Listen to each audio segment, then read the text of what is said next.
वालेकुम दोस्तों, डीवर्मिंग के मुतलक बहुत अच्छी तो इन्फॉर्मेटिव वीडियो है। बड़े ध्यान नाल पूरी गल सुन लो ताकि तुहाडा ये कॉन्सैप्ट जो बिल्कुल क्लीयर हो जाए।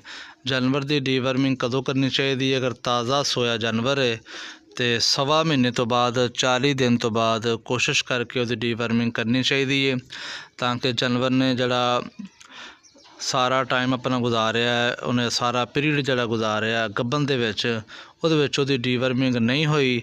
जानवर अपना खाना पीना पूरा करे, अपनी दुध की प्रोडक्शन जी पूरी करे, वंडा सही हजम होए, वंडे रगबत करे।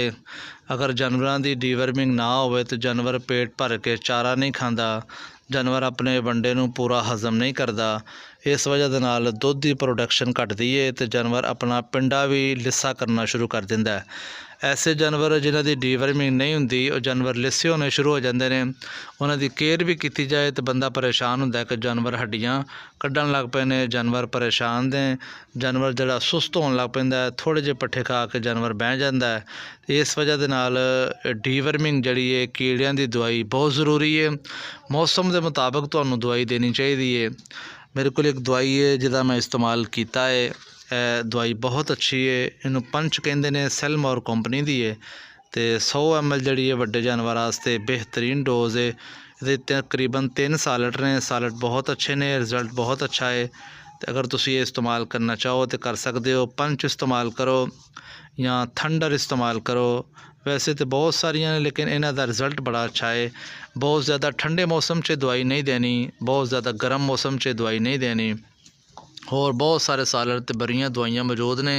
नॉर्मल मौसम च देनी है, जदों मर्जी दे सकते हो। 40 दिनों तो बाद तो तकरीबन अद्धा किलो दुध लैके उहदे विच दवाई मिक्स करके तो रात नूं दे दिओ तां भी ठीक है, सुबह नूं दे दिओ तां भी ठीक है, कोई मसला नहीं है। तो अगर जानवर नूं इहदे नाल छोटका लगे, वाह लगे, मोक लगे तो उन्होंने रोकने की कोशिश नहीं करनी। तकरीबन 24 घंटिया अपने आप ही ठीक हो जाएगी। बड़े जानवरों नूं वाह नहीं भी लगती तो उस तो बाद तकरीबन 20 दिन तो बाद एक होर कोई दवाई दे दो दूसरे सालट वाली, ताकि जोड़े किरम वगैरह रह गए ने, कीड़े रह गए ने, जोड़े अंडे वगैरह आए सन वो भी बिल्कुल ख़त्म हो जान तो जानवर तुहाडा बिल्कुल साफ सुथरा हो जाए। फिर तुसी उसकी खिदमत करो, सेवा करो, पट्ठे चंगे पाओ, वंडा शंडा पाओ, जानवर नूं मिर्च मसाला दिओ, तेल घ्यो दिओ तो जानवर नूं हर शै लगेगी। जानवर कल्ला खांदा है, अंदर कीड़े अगर सैकड़ियां की तादाद दे विच होणगे तो सारी फीडिंग वंडा पट्ठियां की जिहड़ी ग़िज़ा है वो सारी खान लग पैणगे तो जानवर लिस्सा रहेगा। इस वास्ते कोशिश करके इन्हां चीज़ों का खास ख्याल रखा।